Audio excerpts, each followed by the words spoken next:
just let's start with this report. Let's start with all of the excitement slash hype slash I don't know what about the fact that not just BlackRock, but Fidelity and so many others have attempted at least or have applications in to try to get a Bitcoin ETF going. And the question is whether just because they're asking, is it going to be approved? Yeah, it's going to get approved. We actually think, we're partnered with Invesco on an application. We think it happens this year in 2023.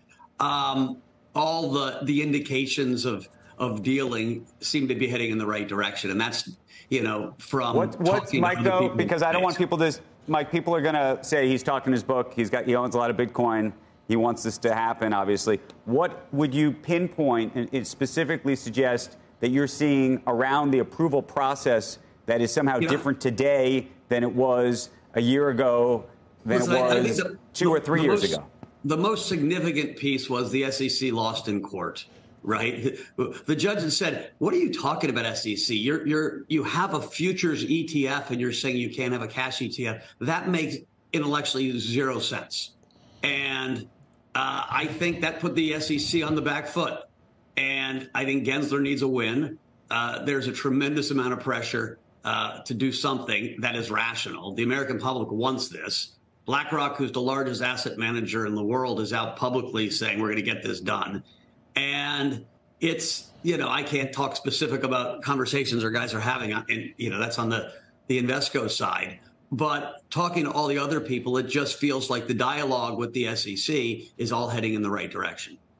But when you say the dialogue with the SEC, have you seen a shift, a fundamental shift in the way the SEC, anecdotally, I imagine, would have to be the only way you'd know this, has changed the approach to thinking about this in light of that lawsuit, which is to say, Lena Khan has lost lawsuits before, in her agency at the FTC. That hasn't shifted the way she thinks about antitrust regulation in the United States.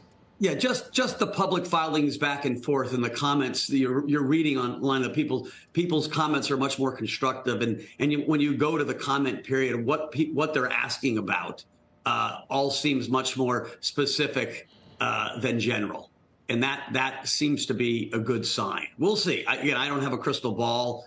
This is my intuition. Right. By the way, do you have any thought on what happened during this week and how that report came about? I know that organization is planning to investigate how the report was written, but there's some people that are anxious or worried that there's manipulation at play. The last day for the SEC to file an appeal on that suit came and went. And so there was some expectation or excitement.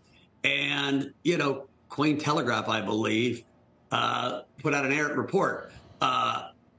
We were sitting on our desk thinking, I don't think Cointelegraph is going to be the person who breaks, this story. I think the SEC probably has other sources if they want to break a story.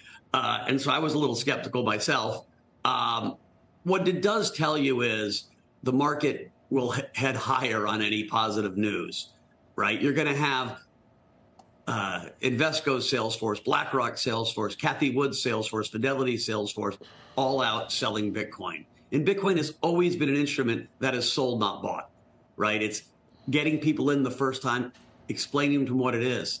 I think by far the most bullish thing that happened was Larry Fink on TV saying, don't worry about that rumor where Bitcoin's going up because people see it as a store of value and as a flight to quality asset. That's the largest asset manager in the world. And it's no longer talking about how it works or why it's important.